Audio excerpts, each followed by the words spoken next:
Hey everybody, Coach Matt, EliteThrowsCoaching.com. Thank you so much for watching the video today. So if you have been tuning in for the past couple of weeks, what I am showing you here is how to get back into the gym after a long layoff. We are right in the middle of the whole coronavirus stay-at-home order quarantine that's been going on, and a lot of us are not able to get into the gym. The gyms are closed, training centers are closed. We don't have the appropriate amount of weights or the right equipment at our house, in our basements, in our garages. So we're taking some time off, and eventually we're gonna have to go back to the gym because there is going to be a season next year. There's going to be another season. You are gonna have a chance to compete, and you need to make sure you're ready. So my goal for today, this is the start of week 3, is to do a quick recap of what we did weeks 1 and weeks 2 and how that's going to kind of factor into the ending of this last week of our first 3-week block. Remember, what I'm doing here is a 12-week protocol. It is a 12-week training cycle. But we are going to be working in these 3-week waves, these 3-week blocks. So we're at the end of this first initial block. This is the start of week 3. So let's take a look at the strategies that I've used over the past few weeks to make sure that we are making progress and making each exercise and each day a little bit harder without making such a big jump that the workout becomes impossible and we plateau and we hit a wall. All right, so the first week, the first exercise, our main exercise, was that box squat. So it's a straight bar, box squat. We went down to an 18-inch box. We did the bar for 10, 95 for 8, 135 for 5, 185 for 5, 225 for 5, and it was pretty easy. Now, the goal for the first 3 weeks was to make the box lower. And again, those were specific goals based on my needs, which is to come back from a lower back injury, to get stronger, to put on some size, and to correct weakness. So moving to a lower box is how I could hit a lot of those goals in this movement. So week 2, we brought it down to, it was a little less than 17. It was like 16 3/4 or something, but a little bit less, the same exact movement, the same exact weight, the same amount of sets and repetitions, but we went down to a lower box. So that was the strategy, lower the box. So what are we gonna do this week? Well, we're not going to change things up and throw our hands in the air and say, yeah, let's do, let's go with a cambered bar. Let's go with a safety squat bar with chains and bands, and let's move our stance in, and let's take off the belt and try it beltless. We're not going to go crazy and change up 100 different things. All we're going to do is lower the box another inch. So we are going to go to a 16-inch box. Now, week 4, we're going to be talking to you after I do the voiceover what the strategy is moving forward. But for now, that's how we're going to end our first 3-week wave, is by doing that 16-inch box. Again, dropping the box 1 inch every single week. Pretty simple. Now, what was the strategy that we used with our walking lunges? Well, every week I wanted to increase weight. So I didn't want to increase the amount of reps. I didn't want to increase the amount of sets. I wanted to keep those the same, 4 sets of 10. But the first week was body weight. Second week, holding a 10-pound dumbbell in each hand. Very simple. This week, we're going to bump up to using a 15-pound dumbbell in each hand. Not too crazy, but a nice, gentle step up. Still 4 sets of 10. Leg extensions. We used, again, more weight. The first week, we did 4 sets of 15 with 35 pounds. The second week, we did 4 sets of 15 with 45 pounds. But with the lower box, with the increased weight on the lunges, that got really hard. The last set of 15, I really had to push myself to get through those, believe it or not. So this week, what I want to do is I want to keep the same pattern and bump it up another 10 pounds. So we're going to do 55 pounds. We're still going to do 4 sets, but that's kind of the wild card. That's kind of the thing that I'm curious about. Am I going to be able to get 4 sets of 15? It might be a set of 15 and then like 13 and then 11 and then 10. I might not be able to get all 15, but the weight's going to be heavier. And again, we're going to be working toward that goal of putting on some size, putting on some strength. That's one way to do it. So the weight might be more, but the repetitions That gets the big question mark because we don't know what's going to happen with the more repetitions. We might be able to get all 15. I might surprise myself. I had a giant breakfast today. I might surprise myself. Hey, I will get all 15. What about the reverse hypers and the face pulls? So the first week, I did not do these as a superset. I did all the reverse hypers together. I did all the face pulls together. 80 pounds on the reverse hypers, 2 sets of 15. 40 pounds on the face pulls, 3 sets of 20. Week 2, same exact movement, same exact weight. We just added one more set. So we did 3 sets of 15. And then right here, we did 4 sets of 20, same weight, same movement, same face pull attachment, but we just added one more set. And if you remember, looking back on last week's video, that didn't really affect me in a negative way. I wasn't dying at the end of that. It just, the workout took a little bit longer because he had 2 extra sets in there. So this week, I think what I'm gonna do is I'm gonna bump it up one more time. So we're gonna do 4 sets of the reverse hypers, and we're gonna do 5 sets of the face pulls. That's a lot, okay? So that's a lot of repetitions. It's gonna take a little bit longer. I'm gonna be a little bit more tired anyway because of the additional weight in the lower boxes and all that stuff. So I know I'm gonna be in the gym a little bit longer, but I've got the time. I've got the extra 5 minutes that's gonna take to wrap everything up. What I don't wanna do is go too crazy, get injured, change the movements up too much, push myself too much, where the 5 minutes it might take to add that one set onto each one of those exercises is going to be met with getting injured and taking another 3 to 4 weeks off of doing anything similar to this. So I'm going to play it safe this first 3 weeks. It's the first 3 weeks back, and that's going to be our strategy. So I'm going to do the voiceover for you right now. Everything's going to be the same. The amount of rest in between sets is still going to be a minute. That's going to be exactly the same. The warm-up stretches, exactly the same. The warm-up exercise circuit, exactly the same. Everything else is going to be exactly the same. I'm going to do the voiceover, show you what these look like, and I'm going to report at the end of the video how everything went, especially with this exercise right here, if I was able to get all the repetitions on every set. But I'm also going to give you a little bit of an idea of what your strategy should be moving into weeks 4, 5, and 6 and beyond. So the squat day today was definitely harder because of the lower box. Now again, this box is like 15 and 7/8 inches. So it's just about an inch, maybe a little bit less than an inch lower than last week. But still, that little bit of difference, you can feel it. The weight has been the same the past 3 weeks. Again, that's a strategy for me to keep my lower back nice and healthy. I don't want to push too much weight too quickly. I'd rather change other things up, like the type of bar that I'm using or the height of the box that I'm squatting down to. This box puts me just a hair over parallel. Pretty much if you look from the side, my hip and my knee joint are essentially even. So my hip is, the crease of my hip is just about even with the top of my knee. I like to go a little bit below the knee. So this is not the box I would normally use to work on getting just slightly below parallel. If I was getting ready to compete in a powerlifting meet, it's slightly higher. But you'll be able to see in the later squats that it is tougher. Even though the weight's the same, the bar is the same, I'm using the exact same plates in the exact same order from the exact same rack. Everything is exactly the same, but the lower box makes this tougher. And you can start seeing it here a little bit as we get into like 135, which was like the first working set. These first 2 sets are kind of warm-ups, the bar for 10 and then 95 for 8. I am also taking a 1-minute rest. As you can see, there's the stopwatch hanging behind me, and I turn that on and turn it off at the minute mark so I can keep track of my rest.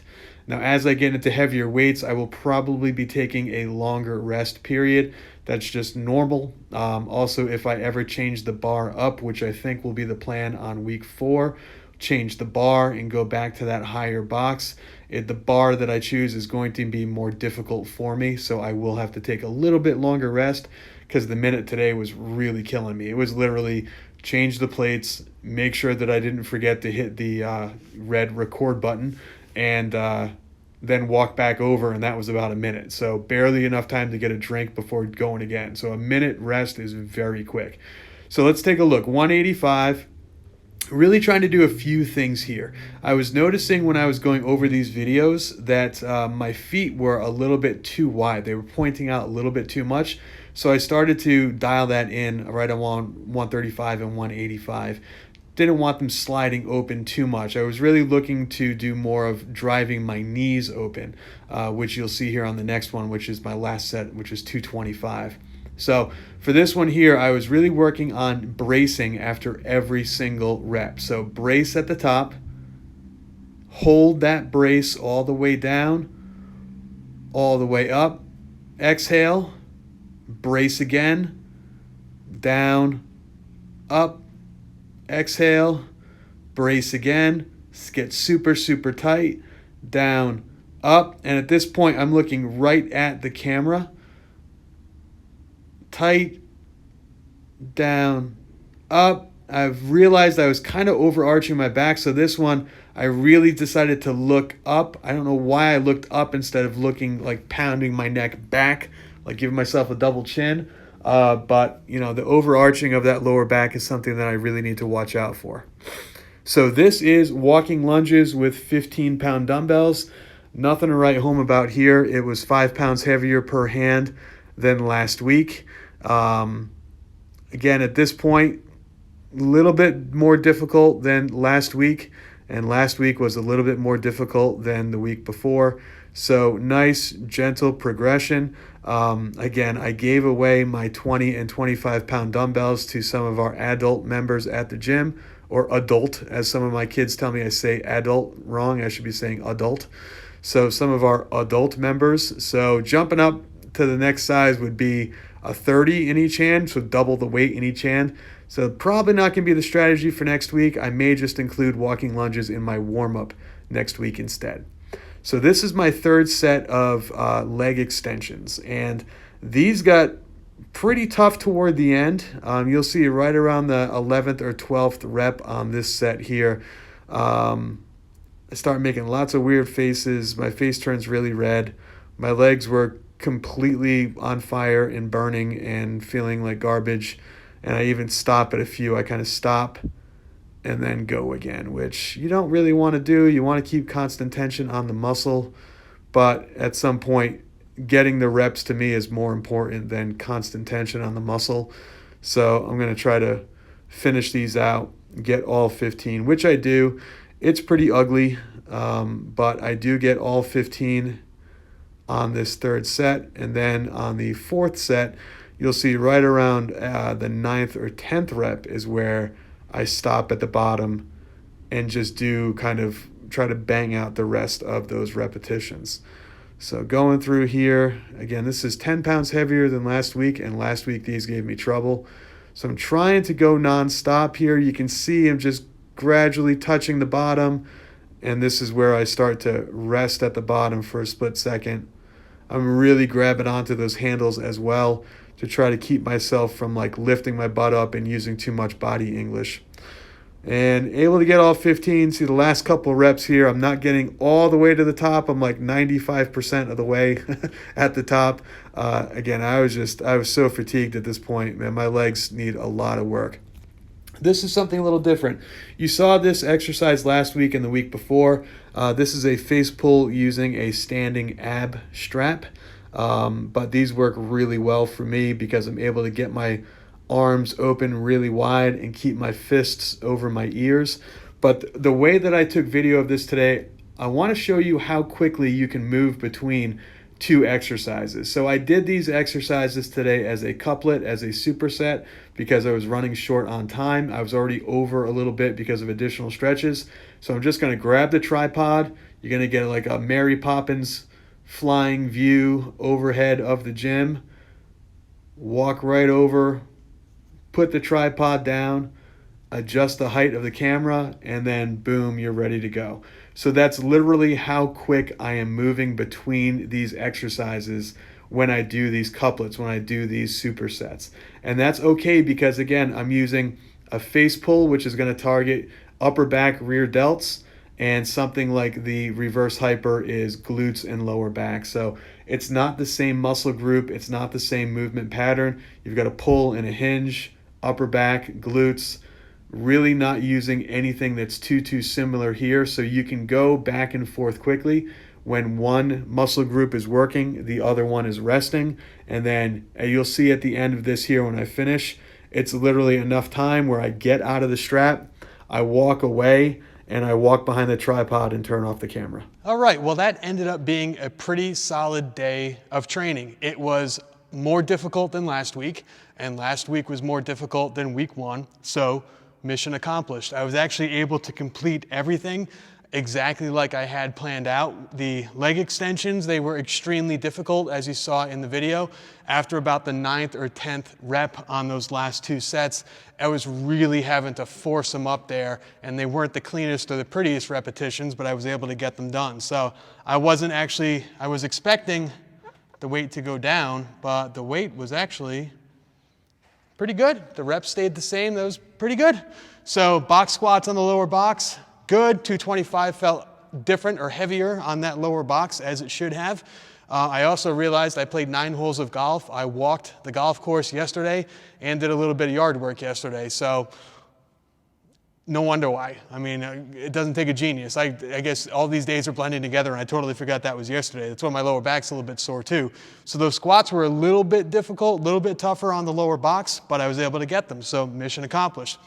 Walking lunges, 4 sets with the 15-pound dumbbells. Got them all done, 1 minute rest, easy peasy. Leg extensions, those were, again, a little bit more difficult. 4 sets of 15. The last couple sets of 15 were tough. 1 minute rest, got it done. Reverse hypers the face pulls into the reverse hypers. Back and forth, back and forth, back and forth. 5 of those, 4 of those. Got it done. Now, it took me a little bit longer to do this workout because I did have additional sets down here, and I took a little bit more time to stretch out, especially stretching out my ankles and my calves and my quads because of all of the walking on the golf course yesterday, and did 1 additional stretch for my lower back, something that I normally do on my deadlift day to get ready, the 45-degree back extensions. I did those today as well, just to loosen up and get a little blood flow in that area before squatting. But ended up being a great day. So what's the strategy for weeks 4, 5, and 6? Well, on a day like today, squats, I kept the same exercise for all 3 weeks. So the box was what changed. More than likely, what I'm going to do is either change the amount of sets that I'm doing, so add 1 extra set at the end, or I'm going to change the exercise, or both. But no matter what, I'm going to keep the same exercise for all 3 weeks. So say, for example, it becomes a box squat with a safety squat bar instead of a regular power bar. Well, then I'm going to do, again, 18-inch, 17-inch, 16-inch box squat, but with that new bar. And I'm either going to keep the same amount of sets, or I'm going to add 1 additional set. So again, small change. Going to change the bar and maybe change the amount of sets that I do. The weight is going to change a little bit just because that's a more difficult bar to use, but that's what you figure out on week 4. Week 5, you go to a lower box with the same amount of weight, the same sets, the same bar. And then week 3, go to an even lower box, same amount of weight, same sets, same bar. So you're just choosing a new bar, and the weights might be a little bit different, or you might add in a set here or there. These I'm going to completely change up. So the walking lunges, I might do something a little bit more difficult for me, which is a step up, by following the same exact progression of adding more weight every single week. The leg extensions, I might do something like a sled drag, dragging the sled back and forth on the turf. Again, adding weight every single week. Reverse hypers, I'm going to keep in there because reverse hypers are just the staple. I need to do those on my squat day to just get my lower back feeling good. They have to be in there. So I'm not going to change anything. I might make the weight a little bit heavier and try to stay with the 15 repetitions. So 2 sets of 15 with a heavier weight, 3 sets of 15 with the heavier weight, 4 sets of 15 with the heavier weight. Same thing with the face pulls. I'll probably change up the apparatus that I'm using to do face pulls, but it's going to be the same thing. It's going to be 3 sets of 20, 4 sets of 20, 5 sets of 20. We're going to add that 1 additional set every single week. And then again, week 7, I'm going to do the same thing. Week 10, same thing. The exercises are gonna get more difficult. We're gonna be gearing everything toward our goal. I'm gonna be selecting exercises that I know are going to get me stronger, going to put on more size by using the higher rep range, going to avoid re-injuring my lower back and my shoulder by choosing exercises that are going to be safe for me. And I'm going to build up that strength and kind of correct the weakness in that lower back and in that shoulder by doing stretches, warm-up exercises, and accessory exercises that are going to build up the strength in that area so that is no longer a weakness. So hopefully that makes sense, gives you the first 3 weeks. Using this, you can now go and look at the weeks to come, weeks 4, 5, and 6, 7, 8, and 9, and then finally 10, 11, 12. And I like to test myself on week 13. So week 13 will be a testing week. Now, what I'm gonna do tomorrow is show you the upper body, the benching day. Thursday is going to be the deadlift day, and then Friday is going to be the leftovers. And again, same thing, show you how this goes into weeks 4, 5, and 6 and beyond by changing up the exercises. Bench day, we've been changing the exercises, so I'm gonna show you how I'm going to adjust that. And you guys will get the swing of things, you guys will get the hang of things as you start writing this down and as you start going through your own 12-week back to work, back in the gym progression workout. All right, so that's it from here. I hope you guys have enjoyed. Stay tuned, more workouts to come this week, and then we've got some bonus stuff as well at the end of the week, like some core work and some grip work and things like that. There's also more throwing videos as well, so make sure, guys, to subscribe to the channel, click that notification bell so you're notified, and then there's an option, select all notifications, and you will get a notification every single time a new video goes up on this channel. Thank you guys so much for watching, and I will talk to you all tomorrow.